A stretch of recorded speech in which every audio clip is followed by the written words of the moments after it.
My people, make sure you like this video right now and subscribe, because what is happening inside Kaduna Forest these days is something that feels like it came out of a full action movie.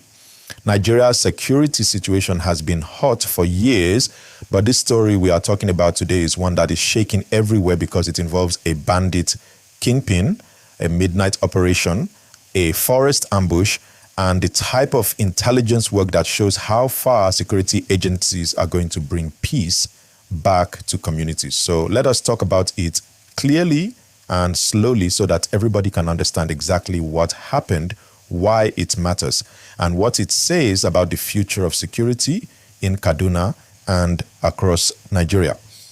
As we go through this story, please don't forget to like this video and subscribe, because it really helps so more people can get this kind of information without confusion. The gist begins deep inside the Kaduna Forest region, that large stretch of land that has unfortunately become a hiding ground for different criminal groups over the years. Many of you know that Kaduna is one of the states that has faced repeated attacks from bandits who hide inside those forest zones, using the thick trees and rugged terrain to avoid detection. For years, operations have been going on, sometimes successful, sometimes not. But one thing that has remained constant is that the security forces never stop trying. Now, in this particular case, information started spreading that a major bandit kingpin was captured alive after a midnight ambush inside that same forest. When people first heard it, many were shocked, because capturing a high-level bandit alive, not neutralized, not injured and left behind, but alive, is something that rarely happens. And you know how our people are. The moment something like that comes out, everybody starts talking, everyone starts adding their own spice. And before you know it, different versions of the same story are everywhere. But let us talk about what we know, what we can explain, and what we can use to understand the whole situation clearly. And as we move forward, please make sure to tap the like button and subscribe so you don't miss updates like this. For a long time, different security agencies have been operating inside these forests. Sometimes it is the Nigerian Army, sometimes the Air Force, sometimes the police, sometimes the DSS. They work together when they need to. And one thing people don't always know is that many of these operations happen at night. Midnight operations are common because the bandits don't expect heavy movements at that time. And darkness gives security forces an advantage when they want to strike without alerting the criminals ahead of time. So imagine this. It is after midnight. The forest is dark. The only sound you hear is the quiet movement of leaves and the slow steps of the operation team moving carefully through the bushes. They already worked with intelligence, meaning they received detailed information about where this bandit leader was going to be at that time. Many times this information comes from locals, from community members who have been observing movements quietly, or from informants who monitor bandit activities. The kingpin in question was said to have been moving with a small team that night. Not the full squad, but a reduced group, probably because he was relocating or because they were trying to avoid security presence. Now, when security agencies know that a target is moving with fewer people, that is the best moment to strike, because the risk is lower and the chances of capturing the target increase. So the ambush was set.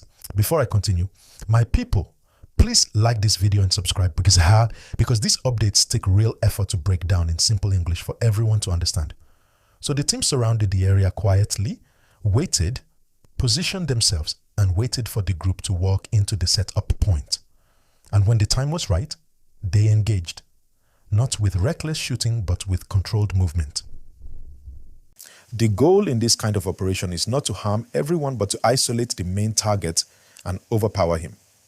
Neutralizing the entire group is the last option. Capturing someone alive is much more valuable because it helps with gathering intelligence and understanding the wider network behind the crime. And according to the gist, this is exactly what happened.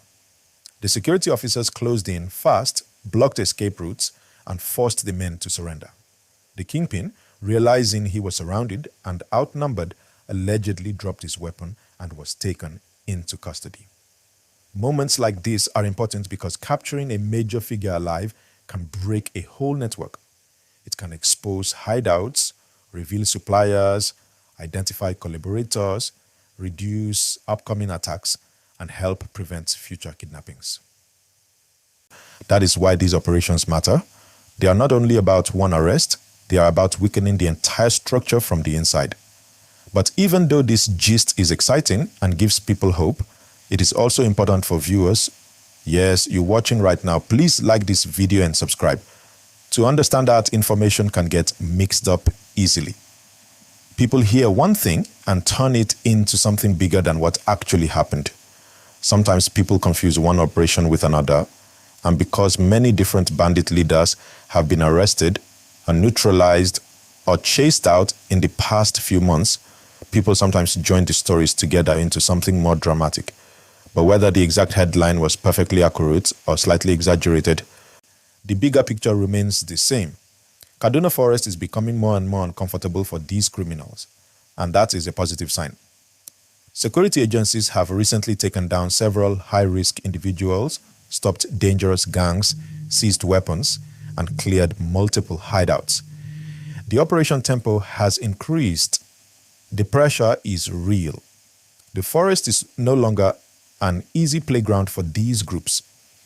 You see, sometimes people hear bandits and think it is just one group. No, there are dozens of separate groups with different leaders, different ways of operating, and sometimes even fighting among themselves. Some groups focus on kidnapping, some on cattle rustling, some act as informants for bigger gangs.